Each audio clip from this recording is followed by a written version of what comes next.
छात्रों, आशा करती हूँ कि पिछली कक्षा में रैदास बानी के बारे में मैंने बताया। उसमें प्रभु और भक्त के बीच में संबंध और श्रम का महत्व, समता भरे सुखी समाज, यह सब आप लोग जान चुके होंगे। आज प्रथम सोपान में पहला गद्य भाग सुजान भगत कहानी अब हम देख सकते हैं। यहाँ सुजान नामक एक किसान, कौन किसान, वो पहले माने सुजान महतो पहले था, बाद में भगत बन गया। महतो होते समय वो खूब मेहनत करता था, परिश्रम करता था, वो फसल उगाता था। काम करने के कारण वो अमीर हो गया। अमीर होने के बाद उसके मन में दान करने का मन जागने लगा। वो पैसा कमाकर दूसरों को दान के रूप में देने लगा। दान देने के बाद घर वाले क्या है, पसंद नहीं करने शुरू किए, क्योंकि साधु संत गांव के पूरे लोग वहां आकर जम जाने लगे, दूसरों को देने लगे, काम करना बंद किया।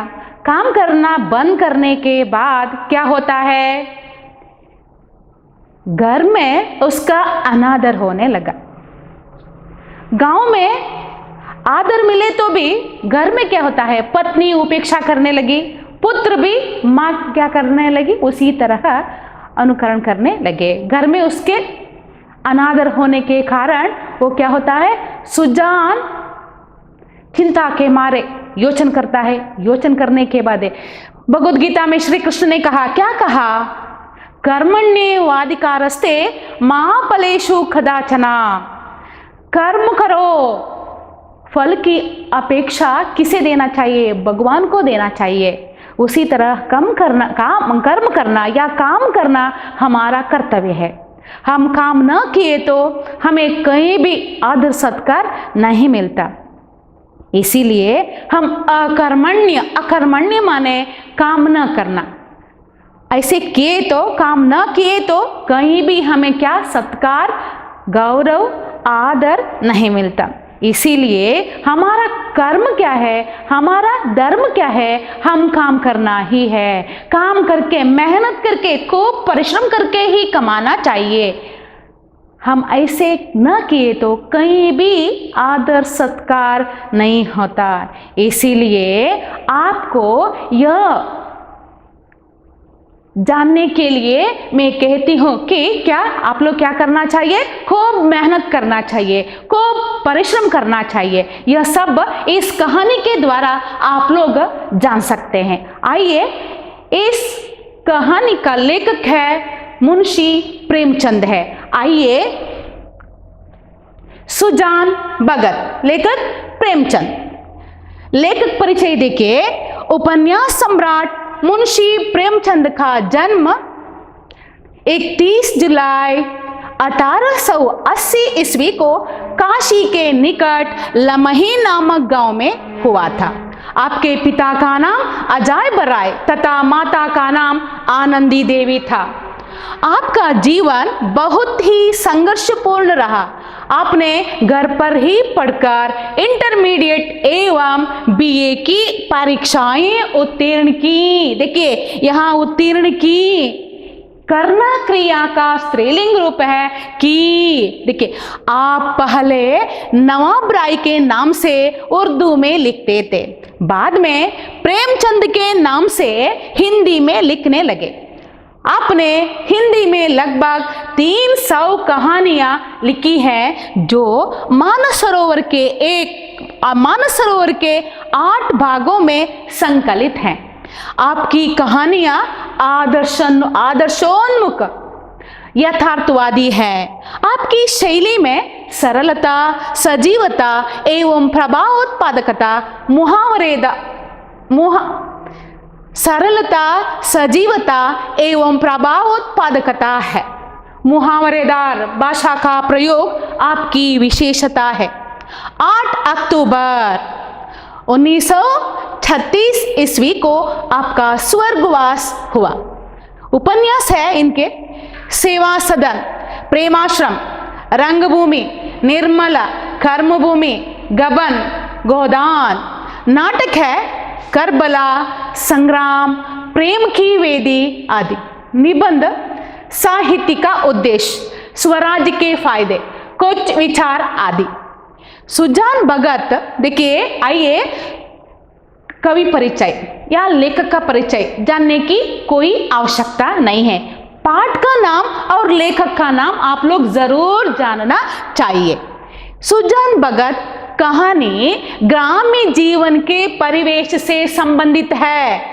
किसान सुजान भगत बनने के बाद पहले महतो था, सुजान था। अब सुजान भगत बनने के बाद गांव में उसकी प्रतिष्ठा बढ़ जाती है, उसका आदर बढ़ जाता है, गौरव बढ़ जाता है, प्रतिष्ठा बढ़ जाती है। लेकिन अपने ही घर में, उसके ही घर में क्या होता है, उसका अनादर होता है।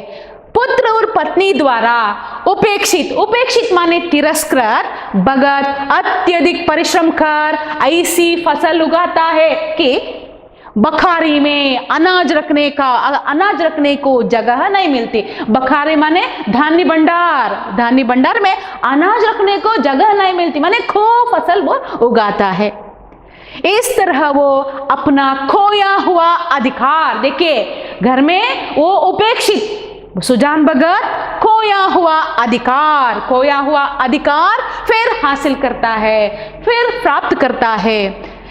कैसे आपको इस कहानी से क्या संदेश मिलती है? देखिए, कठिन परिश्रम करने से ही मानव को धन दौलत, हम चुपचाप बैठने से नहीं, अकर्मण्य हो तो भी नहीं, चुपचाप बैठने से क्या धन दौलत नहीं मिलता। मान मर्यादा आदि आसान से हासिल नहीं कर सकते। इसलिए हम क्या करना चाहिए? कठिन परिश्रम करने से ही मानव को धन दौलत, मान मर्यादा आदि प्राप्त होती है। आप खूब मेहनत करना चाहिए। बहुत परिश्रम के द्वारा पढ़ाई करके आप लोग अच्छी तरह से अंक कमाना चाहिए। पढ़ाई न किए तो अंक कमाना आसान काम नहीं है। इस समाज में अच्छा व्यक्ति या मान मर्यादा के साथ दूसरे लोग आदर देने जैसे व्यक्ति होने के लिए आप क्या करना चाहिए? आपको मेहनत करना चाहिए, परिश्रम करना चाहिए, अच्छा इंसान होना चाहिए। यह संदेश है आपको। अब हम पाठ के बारे में देख सकते हैं। आइए, सीधे साधे किसान धन हाथ आते ही धर्म और कीर्ति की ओर झुकते हैं। देवी समाज की भांति वे पहले अपने भोग विलास की ओर नहीं दौड़ते। सुजान की खेतों में कई साल से कंचन बरस रहा था। मेहनत तो गांव के सभी किसान करते थे, पर सुजान के चंद्रमा भली थे। ओसर में भी दाना चिंट आता तो कुछ ना कुछ पैदा हो जाता था। 3 वर्ष लगातार ऊख लगती गई। उधर गुड़ का भाव तेज था, कोई 2-2.5 हजार हाथ में आ गए। बस थित की वृत्ति धर्म की ओर झुक पड़ी। देखिए, सुजान को मेहनत करने के कारण क्या हुआ? फसल ज्यादा उगाने लगा। इससे क्या हुआ? उसकी आमदनी बढ़ने लगी, वो अमीर होने लगा। अमीर होते ही क्या हुआ? वो भोग विलास से पीछे आकर भोग विलास करने नहीं लगा, मौज मस्ती करने नहीं लगा। उसका मन किस ओर झुकने लगी? दान धर्म करने लगी, धर्म और कीर्ति की ओर झुक पड़ी। देखिए, वो दान धर्म करना शुरू किया। वो खेती में बीज बोए तो वो क्या था? वो अच्छी तरह से उगता था, अच्छा फसल मिलता था। ऊख माने गन्ना, शुगर के अच्छी तरह से वो अच्छी तरह से लगने के कारण क्या पैसा भी ज़्यादा होने लगा।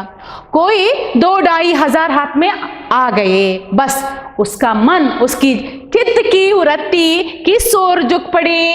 धर्म और कीर्ति की ओर झुक पड़ी।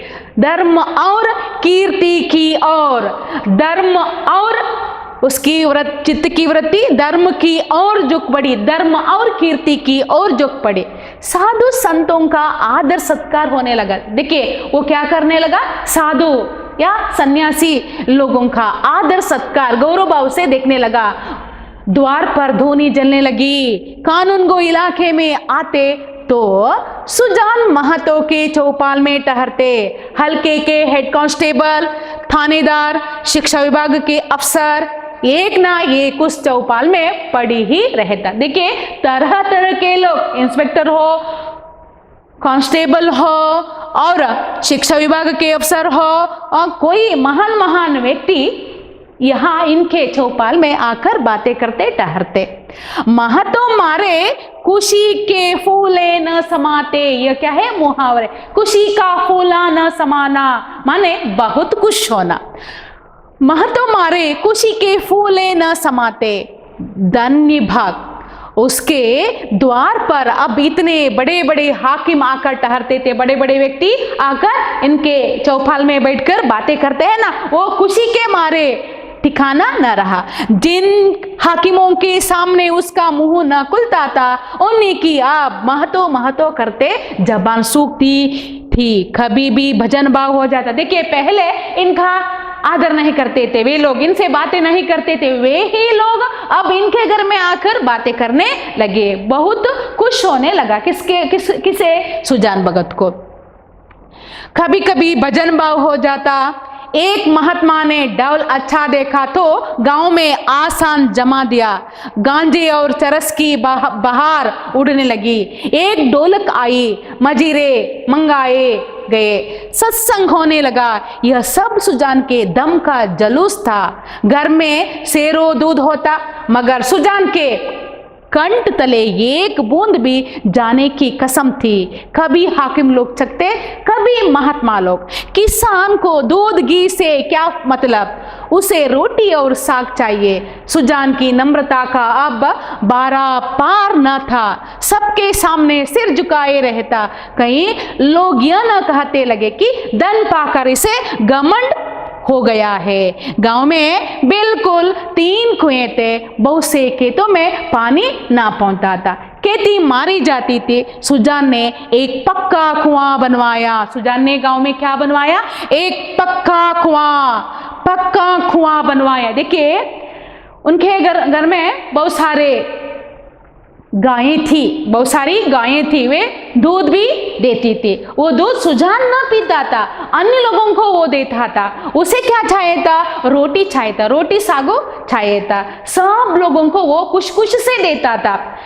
धन कमाकर कुछ लोग घमंड हो जाते हैं। लोगों के मन में यह इच्छा है कि हाँ 99 होने के बाद 100 माने पैसे कमाने की इच्छा हो जाती है। लेकिन सुजान के मन में ऐसा विचार नहीं हुआ। वो दान धर्म करने के लिए शुरू किया। देखिए गांव में कुआं नहीं था। कुआं न होने के कारण खेती मारी जाती है। खेती मारी जाती है ना, फसल अच्छी तरह से नहीं उगा सकते किसान लोग। इसीलिए उन्होंने एक कुआं, पक्का कुआं का निर्माण किया, बनवा दिया। उस कुएं से क्या पानी है ना, कुएं का पानी दूसरे लोगों को भी देने लगा। गांव के लोग इसे बहुत आदर सत्कार से देखने लगे। कुआं बनवाने के बाद कुएं का विवाह हुआ। कुएं का विवाह होने माने किसी हम भवन का निर्माण किए तो इनॉग्रेशन करते हैं ना, उसी तरह कुएं का निर्माण होने के बाद कुएं का इनॉग्रेशन भी हुआ। यज्ञ हुआ, ब्रह्मभोज हुआ। जिस दिन पहली बार पुर चला। देखिए गांव के पूरे लोग अगर इस समारंभ में क्या किए, सम्मिलित हो गए। वे लोग कुछ से भोजन करके चले गए। इससे सुजान को बहुत खुश हुआ। वो दान धर्म करने के लिए शुरू किया है ना दान। हाँ, कन्नड़ में एक कहावत है क्या है? ಕೊಡುವುದರಲ್ಲಿ ಇರುವ ಸುಖ ಪಡೆಯುವುದರಲ್ಲಿ ಇಲ್ಲ. हम दूसरों को देते हैं ना, उसमें अच्छा सुख मिलता है, दूसरों से पाने से हमें उतना कुछ नहीं मिलता. यहां देखिए, वो बाप दादा के पुण्य प्राप्त से सुजान ने कर दिखाया. क्या है? पूर्वज माने उनके परदादा बाप क्या कर्म किए हैं, क्या पुण्य काम किए हैं, उनके फल से सुजान ने यह सब कार्य करके दिखाया. एक दिन गांव में गया के यात्री आकर ठहरे. सुजान ही के द्वार पर उनका भोजन बना. सुजान के मन में भी गया करने की बहुत दिनों से एक दिन गांव में गया के यात्री आकर ठहरे. सुजान ही के द्वार पर उनका भोजन बना. सुजान के मन में भी गया करने की बहुत दिनों से इच्छा थी.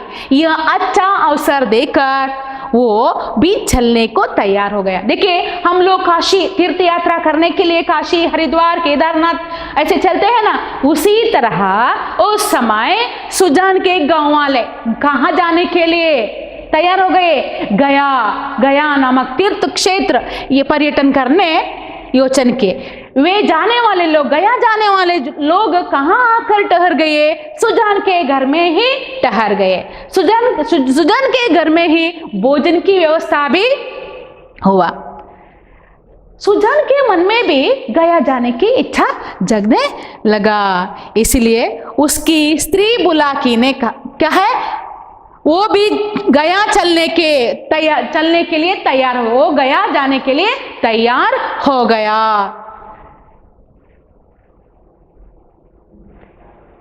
उसकी स्त्री बुलाकी ने कहा, अभी रहने दो, अगले साल चलेंगे. देखिए, अपनी पत्नी से वो कहता है, हम इन लोगों के साथ हम कहां चलेंगे? गया चलेंगे, तीर्थ यात्रा करके आएंगे. इस तरह कहने पर पत्नी का स्वभाव है पैसा खर्च हो जाएगा, इसीलिए नहीं इस बार नहीं चाहिए. उसकी स्त्री बुलाकी, देखिए, सुजान की पत्नी का नाम है बुलाकी. क्या है? बुलाकी. सुजान एक किसान है, सुजान एक किसान है, उसकी पत्नी का नाम है बुलाकी.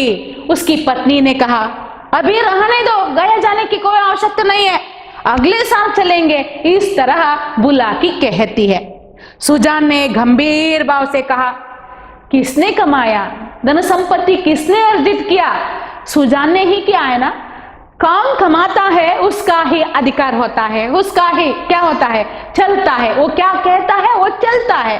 सब लोग मानना ही चाहिए, सब लोग मानते ही है. इसी तरह सुजान ने गंभीर भाव से कहा, अगले साल क्या होगा? घमंड से नहीं कहा, अपनी पत्नी से प्यार से कहा, अगले साल क्या होगा? कौन जानता है, धर्म के काम में मीन मेष निकालना अच्छा नहीं है. देखिए, अगले साल जाएंगे इसे कहती है ना, इसे सुझाव देती है ना बुला के. इसीलिए सुजान भगत नहीं मानते. सुजान भगत क्या है कि अगले साल क्या होगा, कौन रहता है, कौन जाता है, कहां जाता, ऊपर. इसीलिए वो क्या कहता है, अगले साल क्या होगा कौन जानता है. धर्म के काम में माने अच्छे काम करते समय मीन मेष निकालना अच्छा नहीं है. मीन मेष करो या ना करो, जाओ या ना जाओ, इस तरह की भावना हमारे मन में न होना चाहिए. धर्म के बारे में मीन मेष निकालना अच्छा नहीं. जिंदगानी का क्या भरोसा, आज रहने वाले व्यक्ति कल होंगे या न होंगे, भरोसा नहीं है. इसीलिए वो जाने के लिए अपनी पत्नी को प्रेरित करता है. बुला के कहती है, क्यों वो नहीं चाहिए, गया जाने की कोई आवश्यकता नहीं है. क्यों कहती है? हाथ खाली हो जाएगी, पैसा बर्बाद हो जाएगा. पैसा बर्बाद हो तो मुश्किल होता है ना जिंदगी बिताना. इसीलिए वो कहती है हाथ खाली हो जाएगा.